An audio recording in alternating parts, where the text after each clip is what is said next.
A lot of people online have been saying that JB's rotations are off. From a fan's perspective, which player or players would you have on the floor more or less? Well, I'm going to try not to go off on a tangent here because I don't know exactly how to specifically answer this question without starting with a caveat, which is that I really don't understand the modern NBA game today and how coaches have fallen into this trap of thinking that it's smart to play 8 or 9 guys and that's it. What's the point of the regular season? You know, why do they game plan and use rotations throughout the year at all, other than what, to just keep guys fresh in case they make the playoffs? I thought the point was to become a cohesive team where every player on the team at any given night can contribute to winning. And I grew up, as the fans of our podcast would know, because I say it often enough, I grew up a Bulls fan. I grew up in the Chicago area when I was a boy. And we used everybody down the bench. You know, even if it was 3, 4, 5 minutes, it made a difference. You know, you'd have guys come in and hit a big 3 in a pivotal moment and then go back down and sit down and stay there the rest of the game. But it was a big momentum swing, and we won the game because of it. It was one of those pieces, those cogs in the wheel that you have to achieve to win a series where now you're playing against people that truly are your equal, that they're matched up to you evenly, and you have to find an ability to get above them. And we worried about that coming into the Knicks series because they are, on paper, it would seem better than us. They just didn't play very well at home. They played very well on the road. And we were fearful they'd come in and drop game 1. And I was hoping, really hoping, that a reason why we would do that wouldn't be because of JB. Mm-hmm. But after watching the game and then going home and looking at a few highlights after the fact and kind of mulling over my thoughts, I have to put some of the loss on the coaches here and how they seemed unprepared. As you stated in question 1, they seemed unprepared, and they were a bit in front of their skis and just not ready for the moment.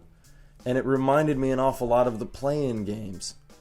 And that worries me because it doesn't seem like JB is willing to adjust when it counts, you know, to go away from his own thinking when it's just not working out. So with that long setup, I'll say a couple of players and then pass it your way. Where's Danny Green? Dean Wade should have played more than 7 minutes. Lamar Stevens was not there. Where was he? You know, like in a game where Okuro's not giving you a shot, you know Lamar can hit it from the corner. Let him try. And in a game where LeVert is just, his net negative had to have been 100. I mean, it was time to look to other people in the second half. And the fact that Green and Stevens and Wade and even Windler just sat there cheering on the team instead of out there trying to contribute a few minutes and get something different going. We just got to see more of the same not work all night long. I thought that Okoro was solid, and looking at the game, I do agree with you. Where I would have loved to see Lamar is that physicality, because you and I have mentioned this since this Cavs iteration has really come in, is we do have a lot of nice gentlemen, per se. It's kind of similar to what Darius Garland has said in the press before. We have, quote-unquote, a lot of nice guys. And Lamar and Donovan Mitchell are the guys who are not that. And I think that if Lamar played a little bit of power forward, that would be helpful as far as a physicality angle would be concerned, because he's just a dude that you don't mess with on the floor. He's what we need. We need a little bit of that attitude, and we were definitely getting punched in the mouth throughout that game. And so that would have been great. I think Wade could have used a few more minutes. I think that Danny Green, needs to be used in the right way at the right time, and he needs to be used, end of story, to get threes, period. Their shooting is just atrocious, and their offense has been lackluster it was solid last month, but they were going against a pretty weak set of opponents. And then Green played in 2 of those games, and his shooting was amazing too. So Green is a 3-time champion. He will do the best that he can. His mobility isn't great, but he's a really good shooter, and he's really savvy at getting buckets. And that's what we need right now. And the other guy I would say that I would point to that should not have a single minute on the rest of the playoffs possibly is Ricky Rubio. Rubio came in. I rewound this because I watched it today. Rubio came in, immediately turned the ball over on his first possession, and then had 2 back-to-back fouls, ticky-tacky fouls. And that means that is a guy who is your veteran, in the sense of your veteran backup point guard, not able to handle anything. I mean, he did a little bit of positivity where he doubled Randall once, but he is not able to stay in front of people. And those who listen would probably say the same thing about Danny Green, except Danny Green can shoot from the outside. Rubio can't even shoot anymore.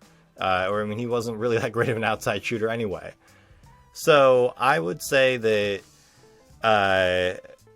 JB really needs to assess what he wants to do on the floor and how he wants to dictate a win, instead of going with the tried and true formula of, we always put these guys out on the floor. And I think that Rubio his minutes need to go away. I think that Lamar and Wade and even LeVert, I would give LeVert a chance again, because I don't think LeVert can't get any worse, but he's also, when he's on, he's on. And then you have Green. You have 4 guys who are all bigger, which I think would be helpful too, who can all have some offense. You would also throw Jetty in there as well a little bit. But Jetty can also run the point a little bit. So I'm a little bit of everywhere, but I just think that right now, overall, the rotations off the bench just aren't working. And it goes to your point, which is JB should have figured this out in the second half and actually said, okay, here's what we're going with. Instead, he just threw Jetty out there and was like, let's see what Jetty can do. And it just was a little frustrating. So, yeah, I mean, you've got Lamar Stevens with the junkyard dog mentality, and every time people have a major game, they get the chain put around their neck. Well, that's because of him. He is such a huge part of our soul on this team, and he's not out there fighting for anything because he just has to be relegated to the sideline. And in a game when you've got LeVert playing as poorly as he did, especially in the second half, needing some big stops, I'd rather have Lamar out there playing defense than LeVert out there playing offense. Danny Green is really my biggest thorn in my side about this, because I was excited when we picked him up. I thought, oh, good, this is great. Now we've got a second kind of Kevin Love option off the bench. Well, then, of course, Kevin Love freaked out and left. His reasoning still makes no sense to me. Oh, I want to be out there playing with my guys. Well, guess what, Kevin? You're not. You're down in Miami, not playing with your guys, and your guys need you. So as I stated at the top of the show, it's a real thorn in my side right now that we don't have him, simply because he made a very poor judgment about what the Cavs intended to do with him at the end of the year. And now, because rumor has it from our frequent guest Jackson Flickinger, he wrote an article to start the playoffs, that apparently Danny Green didn't get enough playing time to play his way into the rotations for the playoffs. What does that mean? He's played 165 games in the playoffs for his career. 165 games. That's enough minutes. Yeah, one of the most seasoned playoff veterans we have on our team is Donovan Mitchell, and he's got 40. 40 games. So you're telling me that Danny Green, with all of his years of experience in the playoffs, can't come in and contribute 7 to 10 minutes for you? and put up some shots when he's shooting about 50% from three since you picked him up. Yeah. Come on. There's no excuse for not at least giving him a try in game 2. He's a professional. Green's defense is not going to be great right now because he is recovering from a really bad injury. So what do? You put Lamar out there with him, and you have Isaac out there with him as well. So you have 2 extra defenders, and you'll have either Darius or Mobley and Allen as well. So they have enough defenders around there to support Danny Green. We've seen that before because we know that Jetty's not the greatest defender, and the team still gets by somehow. Karis LeVert, 18 minutes, 3 points. I mean, even if you give Danny Green 7 minutes and he makes those 3 points, I'd rather have him out there not playing defense for those 7 minutes than LeVert out there for 18 minutes not playing anything at all. Thank you for listening to the Cavaliers Basketball Club podcast. Let's go Cavs!